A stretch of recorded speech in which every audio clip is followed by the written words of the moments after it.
বাংলাদেশ ও চীনের দ্বিপাক্ষিক সম্পর্কের মধ্যে তৃতীয় কোনো দেশের হস্তক্ষেপ মানবে না চীন, আর বাংলাদেশের নতুন গণতান্ত্রিক সরকারের পাশে থাকবে ভারত। রবিবার পররাষ্ট্রমন্ত্রী খলিলুর রহমানের সঙ্গে বৈঠক শেষে এমন কথা বলেছেন দেশ দুটির রাষ্ট্রদূতরা। এদিন পররাষ্ট্রমন্ত্রীর সঙ্গে আরও সাক্ষাৎ করেছেন সৌদি আরব ও পাকিস্তানের রাষ্ট্রদূতরাও, রিপোর্ট করেছেন সুফিয়ান ফারাবি। নবনির্বাচিত সরকারের সঙ্গে কূটনৈতিক সম্পর্ক দৃঢ় করতে ও বাংলাদেশের সঙ্গে সম্পর্কের ধরন নির্ধারণ করতে আজ পররাষ্ট্র মন্ত্রণালয়ে আসেন সৌদি আরব, চীন, ভারত ও পাকিস্তানের রাষ্ট্রদূতেরা। সকালে বৈঠক করেন সৌদি আরবের রাষ্ট্রদূত আবদুল্লাহ জাফর বিন আরিয়া। কথা হয় সৌদিতে অবস্থানরত প্রবাসী শ্রমিক ও দেশটিতে গমনেচ্ছুদের ভিসা প্রাপ্তির বিষয়ে। পরের সাক্ষাতে আসেন ভৌগোলিকভাবে নিকটবর্তী পরাশক্তি চীনের রাষ্ট্রদূত ইয়া ওয়েন।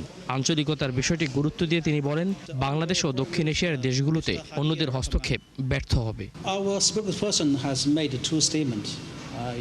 চীন বাংলাদেশের সঙ্গে গভীরভাবে কাজ করতে চায়। নতুন প্রধানমন্ত্রী তারেক রহমানের বাংলাদেশ ফার্স্ট নীতিকে সমর্থন করি আমরা। বাংলাদেশ সহ এই অঞ্চলের দেশগুলোতে চীনের সঙ্গে সম্পর্কের বিষয়ে কেউ প্রভাব বিস্তার করতে চাইলে ব্যর্থ হবে।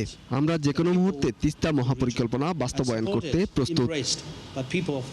দুপুর ৩টার পর পররাষ্ট্র মন্ত্রণালয়ে আসেন ঢাকায় নিযুক্ত ভারতীয় হাইকমিশনার প্রণয় ভার্মা। বর্তমান সরকারের সঙ্গে দৃঢ়ভাবে কাজ করার প্রত্যয় ব্যক্ত করেন তিনি। We expressed our desire to build on our historic ties with Bangladesh.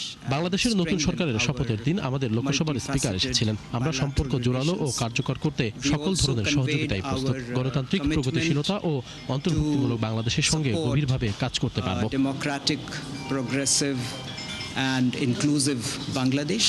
বেলা শেষে পররাষ্ট্রমন্ত্রী ও প্রতিমন্ত্রীর সাক্ষাৎ পান পাকিস্তানের হাইকমিশনার ইমরান হায়দার। তবে সাক্ষাতে কোন বিষয়গুলো আলোচনা হয়েছে তা নিয়ে মন্তব্য করেননি তিনি।